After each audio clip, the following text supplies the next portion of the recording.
चलिए स्टार्ट करते हैं। आज का जो हमारा जो टॉपिक है वो एक बहुत इम्पोर्टेंट टॉपिक है जिसमें हम देखेंगे कि ग्रिड सर्च क्या है, पैरामीटर सेटिंग्स हम किस तरह से कर सकते हैं, कौन सी पैरामीटर सेटिंग हमारे स्पेसिफिक डाटा सेट के लिए बेटर है। तो हम आज जो है ये चीज़ें डिस्कस करेंगे। अभी तक जो हमने डिस्कस किया है सबसे पहले उसका क्विक ओवरव्यू। इसमें अभी तक हम जो कर रहे हैं, फिलहाल हम डाटा प्री प्रोसेसिंग पे ज़्यादा जोर दिया है, क्योंकि इससे बाकी सारी चीज़ें के मॉडल्स कौन कौन से हैं, मशीन लर्निंग के मॉडल्स चंद एक को हमने डिस्कस किया था। तो जब तक हमारा डाटा प्री प्रोसेस अच्छी तरीके से नहीं हो सक जाता, उस वक्त तक हम इसको बेटर नहीं मॉडल सही तरह से फिट नहीं किया जा सकता या उसका एक्यूरेसी स्कोर बेटर नहीं हो सकता। तो उसमें हमने डिफरेंट चीज़ें देखी थी प्री प्रोसेसिंग में, और इनपुट डाटा को हमने सबसे पहले स्प्लिट किया था ट्रेनिंग सेट में और टेस्टिंग सेट में। तो ट्रेनिंग सेट में जो था हमारे पास यूज़ करते थे मॉडल को फिट करने के लिए यूज़ करते हैं, और जो हमारे पास है टेस्टिंग सेट, उसमें मॉडल को इवैल्यूएट करते हैं, यानी कि मॉडल जो फिट बिल्ड हो जाता है यूजिंग फिट फंक्शन, तो उसको हम इवैल्यूएट करते हैं और उसके बाद हम इसको चेक करते हैं कि हमारे पास जो मॉडल बना है उसको किस तरह से वो फिट हो रहा है हमारे पास। तो आज जो हम टॉपिक इसे और इसके बाद हमने डिस्कस किया था कि क्रॉस वैलिडेशन क्या है, स्ट्रेटिफाइड के क्रॉस फोल्ड क्रॉस वैलिडेशन, और इस तरह की चीज़ें डिफरेंट चीज़ें हमने डिस्कस की थी। तो इसमें आज हम देखेंगे कि मॉडल को पैरामीटर्स के लिहाज से, एक स्पेसिफिक डाटा सेट के लिहाज से किस तरह से जनरलाइज किया जा सकता है, और मॉडल के कौन से उसमें फिर फिट मॉडल के कौन से इंपॉर्टेंट पैरामीटर्स हैं, और पैरामीटर्स के लिहाज से हम किस तरह से उसको यूज़ कर सकते हैं। तो बिलफर्स हम जो भी एग्जांपल्स आज के लेक्चर में डिस्कस करेंगे, उसमें हम SVM support vector machine use करेंगे, रेडियल बेस्ड आरबीएफ कर्नल उसका यूज़ करेंगे, और इसमें दो इंपॉर्टेंट पैरामीटर्स हैं हमारे पास, कर्नल बैंडविड्थ जिसको हम गैमा कहते हैं, और रेगुलराइजेशन पैरामीटर जिसको सी कहते हैं। तो एसवीएम में आरबीएफ के लिहाज से ये है। तो अब ये अगर बिलफर्ज गैमा की वैल्यूज है हमारे पास 0.001 0.01, हमने एज्यूम किया कि ये वैल्यूज हमारे पास इन पैरामीटर्स की वैल्यूज के लिए हम अपने डेटा सेट को चेक करना चाह रहे हैं कि किस पैरामीटर की वैल्यू के लिए ये रिजल्ट जो है इसका बेटर आता है। एक तो पॉसिबिलिटी ये है कि सारे जितने भी कॉम्बिनेशन बन रहे हैं सबको चेक करेंगे वन बाय वन। तो हम अगर यहाँ पे एक पैरामीटर के 6 वैल्यूज हैं, दूसरे की भी 6 हैं, तो टोटल 36 कंपैरिजंस पॉसिबल कॉम्बिनेशंस बनेंगे जिनको हम चेक कर सकते हैं। तो इसकी एग्जांपल्स की मदद से हम आज का लेक्चर जो है कंटिन्यू करेंगे, और उसको वन बाय वन मैं आपको स्टेप्स में एक्सप्लेन करता जाऊंगा। तो मैं उसमें आता हूँ, इसको स्क्रीन को पहले मैं स्टॉप करता हूँ शेयरिंग, और इसके लिए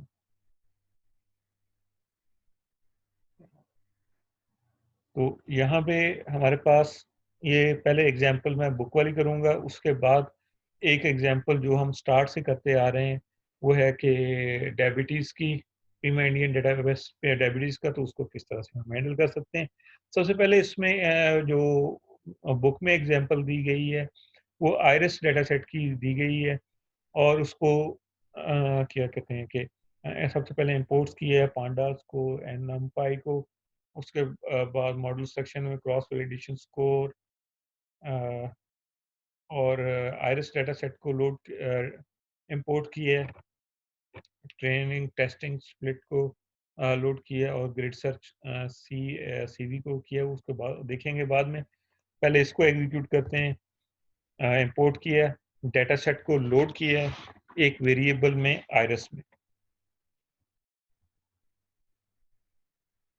यहाँ पे आपका ये इस तरह से है कि अगर आपको दरमियान में कुछ चीज़ समझ नहीं लग रही तो आप उसी वक्त पूछ लें, क्योंकि इसकी ये जो है टॉपिक बहुत इम्पोर्टेंट है।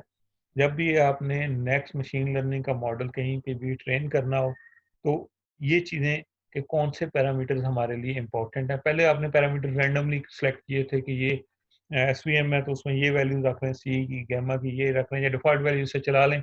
लेकिन अगर डिफ़ॉल्ट वैल्यूज़ इस तरह से चलाएँगे तो हो सकता है कि उसकी एक्यूरेसी स्कोर डिफरेंट आए। तो इसलिए यहाँ पे हमें पैरामीटर्स को चेक करना पड़ेगा सारी पॉसिबल वेज़ के लिए। तो इनिशियली जिस तरह से हम करते हैं, ट्रेनिंग डाटा को, टेस्टिंग डाटा को स्प्लिट करते हैं, तो ये स्टेटमेंट जो है हमारे पास ट्रेन डाटा और टेस्ट डाटा को स्प्लिट कर रही है। आइरिस डॉट डाटा में हमारे पास डाटा वैल्यूज़ हैं और टारगेट में हमारे पास उसके लेबल्स हैं।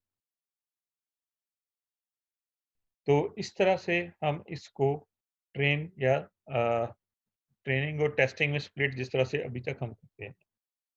उसके बाद हमने देखा है कि ट्रेनिंग का साइज़ क्या है और टेस्टिंग का साइज़ क्या है, तो उसको हमने प्रिंट किया है और पहले ट्रेनिंग की शेप को प्रिंट किया, उसके बाद टेस्टिंग की शेप को प्रिंट आउट किया। इसमें इस एग्ज़ाम्पल में जो अभी हम डिस्कस कर रहे हैं, तो इसमें ये इस तरह से है कि हमारे पास 36 कॉम्बिनेशंस बन रहे थे। तो हमने कहा है कि इन 36 कॉम्बिनेशंस में से सी और गामा की वैल्यूज़ में कौन-सी पॉसिबल वेज़ में हाईएस्ट पॉसिबल स्कोर हम गेट कर सकते हैं। तो हाईएस्ट पॉसिबल स्कोर गेट करने के लिए हमने इनिशियली कह दिया कि बेस्ट स्कोर 0 है, तो अगर किसी का इससे ज़्यादा आ जाता है तो हम उसको स्टोर करते जाएँगे। अब इसमें एक और कॉन्सेप्ट हम यूज़ करेंगे, वो है पाइथन में फॉर लूप अभी तक हमने यूज़ नहीं किया था, तो यहाँ पे फॉर लूप यूज़ किया गया। नेस्टेड फॉर लूप यूज़ किया गया है, फॉर गामा वेरिएबल इन उसकी वैल्यूज़ इस एरे में से हमारे पास वैल्यूज़ आएँगी, 1 बाय 1 वैल्यू उसमें से सिलेक्ट करेगा। इसी तरह आगे कॉलन फॉर लूप को कि आगे इसके फॉर लूप कंटिन्यू या सिंटैक्स है इसका इसी तरह for C is equal to C in और उसके पैरामीटर्स जिसको ये इस पे 1 बाय 1 इस पे लूप करेगा। अब कौन सी स्टेटमेंट फॉर लूप के अंदर है, कौन सी बाहर है, तो उसके लिए हम इंडेंटेशन यूज़ करते हैं। अगर इंडेंटेशन यूज़ नहीं करेंगे तो वो एरर दे देगा कि कौन सी चीज़ क्या चीज़ उसके अंदर है। इसी तरह से हम इसमें एसवीएम यूज़ कर रहे हैं, जिस तरह अभी आपको बताया तो वो एसवीएम में हमने गामा की पहली वैल्यू हमारे पास 0.001 आएगी, उसके लिए गामा उसको असाइन हो गया, सी को वेरिएबल की वैल्यू 0.001 उसके अंदर फिर ये फर्स्ट वैल्यू के लिए 6 दफ़ा लूप चलेगा, उसके बाद अगली वैल्यू के लिए 6 दफ़ा लूप चलेगा। तो इसी तरह से ये लूप कंटिन्यू होता रहेगा। तो इस तरह से हम इसको अ मॉडल को ट्रेन कर मॉडल बिल्ड करेंगे। मॉडल बिल्ड करने के लिए हम हमेशा या फिट करने के लिए हमेशा हम उस पे ट्रेनिंग डेटा पे करते हैं। तो ट्रेनिंग डेटा पे एसवीएम डॉट फिट मॉडल को फिट किया।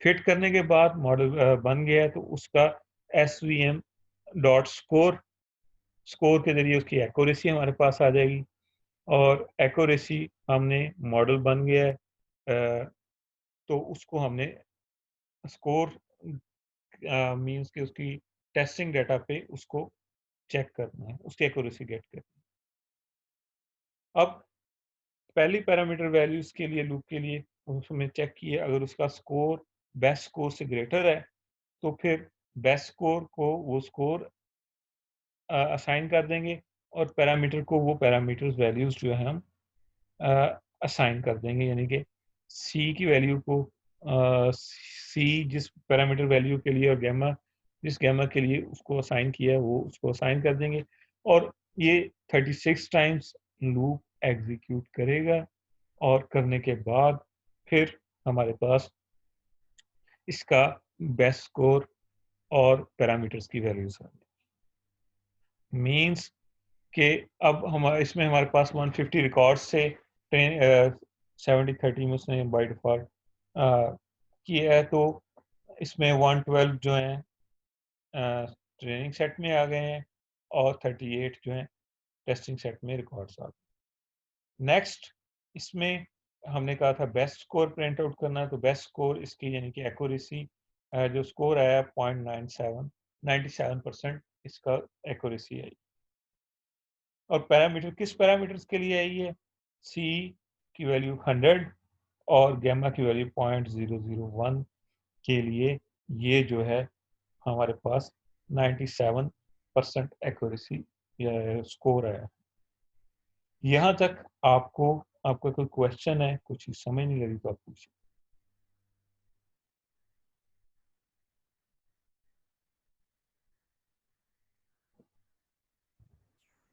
सर हमें ये कैसे पता चलेगा कि लूप 36 टाइम्स चलिए? नेस्टेड लूप है, ये देखें कि जो आउटर लूप है उसमें 6 वैल्यूज हैं, 1 2 3 4 5 6। तो एक वैल्यू के लिए जो नेस्टेड लूप है उसके अंदर भी 6 वैल्यूज हैं, तो एक वैल्यू के लिए 6 दफा चलेगा, तो 6 वैल्यूज के लिए 36 टाइम्स चलेगा। जितनी पॉसिबल ठीक, कॉम्बिनेशन उस तरह से ये यस यस सर, ठीक ठीक। और क्वेश्चंस? ठीक है, तो अब हम कर क्या रहे हैं इसमें प्रॉब्लम में? इस प्रॉब्लम में हमने किया इस तरह से है कि मॉडल को ट्रेन किया और उसके बाद उसको हमने जो उसका स्कोर है, टेस्ट सेट है, उस पे उसका स्कोर फाइंड आउट किया। यानी कि मॉडल है उसी वैल्यूज के लिए उसको स्कोर को टेस्ट डेटा पे अप्लाई करते जा रहे हैं। तो इसमें प्रॉब्लम ये आएगी कि अब हमारे पास कोई भी न्यू डाटा आता है तो उसमें हम उसको कैसे चेक करेंगे, क्योंकि ये तो हमारे पास जो 97% है, ये तो एक टेस्ट डाटा जो वही यूज़ किया था मॉडल फिटिंग के लिए और उसी को हमने यूज़ किया है इसमें टेस्ट स्कोर में। तो पैरामीटर एवेल्यूएशन के लिए यूज़ किया है और उसी को हमने डाटा को स्प्लिट किया था टेस्ट और ट्रेन में। तो इसमें ये प्रॉब्लम आई। तो इसको हैंडल करने के लिए नॉर्मली हम जो है डाटा को 2 की बजाय 3 हिस्सों में स्प्लिट करते हैं। पहला पोर्शन ट्रेनिंग डाटा मॉडल को फिट करने के लिए। दूसरा पोर्शन हम उसमें बनाएंगे वैलिडेशन का। वैलिडेट मीन्स कि जो पैरामीटर्स मॉडल बन गया उसको मॉडल को जो पैरामीटर्स हैं हमारे पास उसके लिहाज से वैलिडेट करेंगे और उसमें से चेक करेंगे किस पैरामीटर सेटिंग के लिए ये बेटर है। और लास्ट वन टेस्टिंग सेट होगा। टेस्टिंग सेट में हमारे पास ये हम चेक करेंगे कि जो मॉडल बन गया है उसके बेस्ट पैरामीटर्स हम वैलिडेशन डाटा सेट के लिहाज से फाइंड आउट कर लिए, तो उसके लिहाज से फिर मॉडल बन गया तो उसको दोबारा रीट्रेन करेंगे। रीट्रेन करने के बाद फिर हम चेक करते हैं कि क्या उसकी परफॉर्मेंस हम गेट कर सकते हैं। तो उसके उस एग्जांपल पे आते हैं, नेक्स्ट एग्जांपल पे।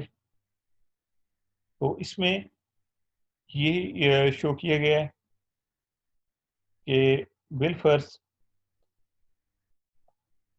मैं इसको एग्जीक्यूट कर देता हूँ पहले।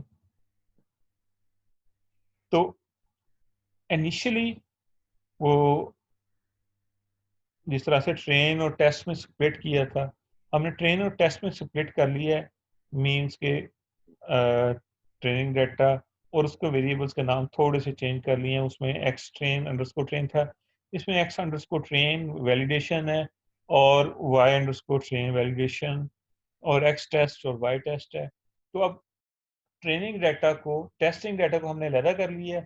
अब ट्रेनिंग डाटा को अलहदा कर लिया, अब ट्रेनिंग डाटा को हम अगेन स्प्लिट करेंगे ताकि उसमें हम उसको वैलिडेशन और टेस्ट ट्रेनिंग सेट में स्प्लिट कर सकें। तो अगेन उसको यहाँ पे हमने स्प्लिट किया है।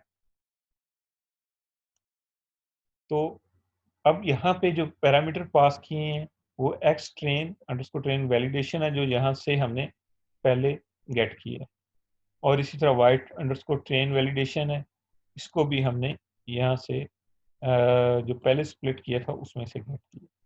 मीन्स कि अब डेटा सेट को हमने 3 हिस्सों में डिवाइड कर दिया। मैं इसका पहले आउटपुट दिखा देता हूँ कि अब हमारे पास 150 रिकॉर्ड थे, तो ट्रेनिंग में अब हमारे पास 84 रिकॉर्ड्स हैं, वैलिडेशन में 28 हैं और टेस्टिंग में 38। तो इस तरह से हम इसको ट्रेनिंग और टेस्टिंग और वैलिडेशन में स्प्लिट कर सकते हैं।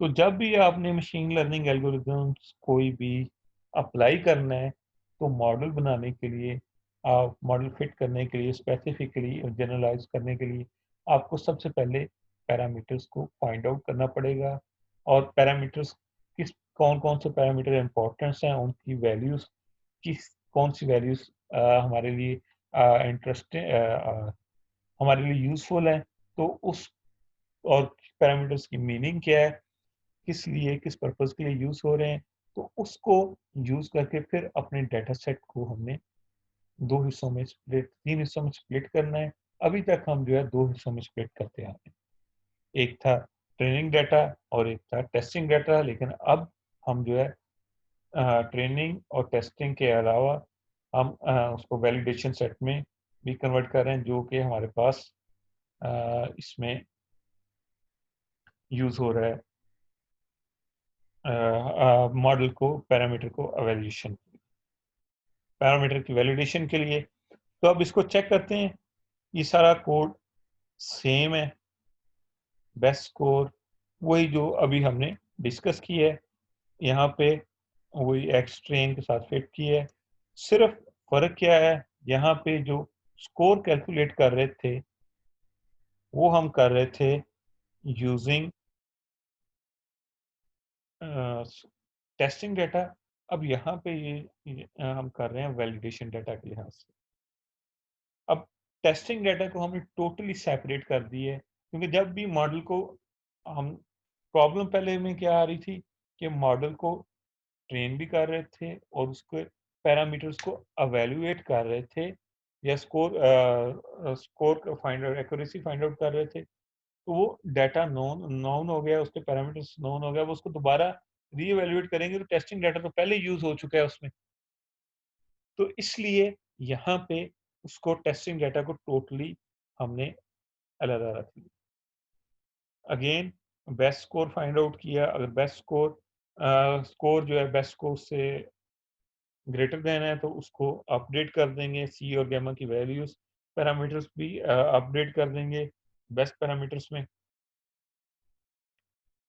और उसमें अब इसको मॉडल को, यानी कि हमने मॉडल बनाया, मॉडल को चेक किया कि किस पैरामीटर्स के लिए वो हमारे पास उसकी स्कोर जो है हाईएस्ट स्कोर अचीव कर रहे।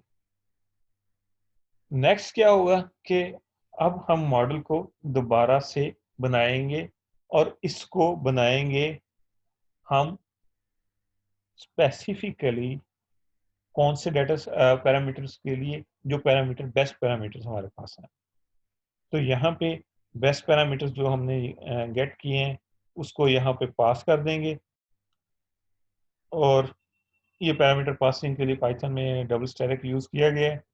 तो उसको फिट किया है। अब फिट जो है टोटल ट्रेनिंग और वैलिडेशन दोनों डेटा सेट को मिला के उस पे फिट किए, ये नहीं कि सिर्फ ट्रेनिंग पे फिट किए। अब दोनों को मिला के उस पे फिट किया तो उसका टेस्ट स्कोर फाइंड आउट किया है। अब जो बेस्ट पैरामीटर थे उसके लिहाज से तो उसको आउटपुट कर रहे हैं। तो हमारे पास वैलिडेशन का स्कोर 96 है, वैलिडेशन सेट का, यानी कि पहले हमारे पास वो 97 था, हमने गेट किया था बेस्ट स्कोर जब टेस्टिंग डाटा यूज किया था। वैलिडेशन के लिहाज से हमारे पास 96 है, यानी कि उससे थोड़ा सा कम है। और लेकिन हमारे पास पैरामीटर्स की वैल्यू पहले क्या थी 100 और 0.001 के लिए बेस्ट पैरामीटर से यहाँ पे 10 और 0.001 हमारे पास बेस्ट पैरामीटर्स। इस तरह से पैरामीटर्स की वैल्यूज भी चेक कर सकते हैं कौन से पैरामीटर्स चेंज। अब हमने सिर्फ 3 हिस्सों में डिवाइड किया है तो पैरामीटर्स की वैल्यूज भी कौन सी वैल्यूज बेटर हैं वो चेंज हो गई। नेक्स्ट, तो अब इसको टेस्ट स्कोर पे test set score find out किया है बेस्ट पैरामीटर्स के लिहाज से, तो वो 0.92 है।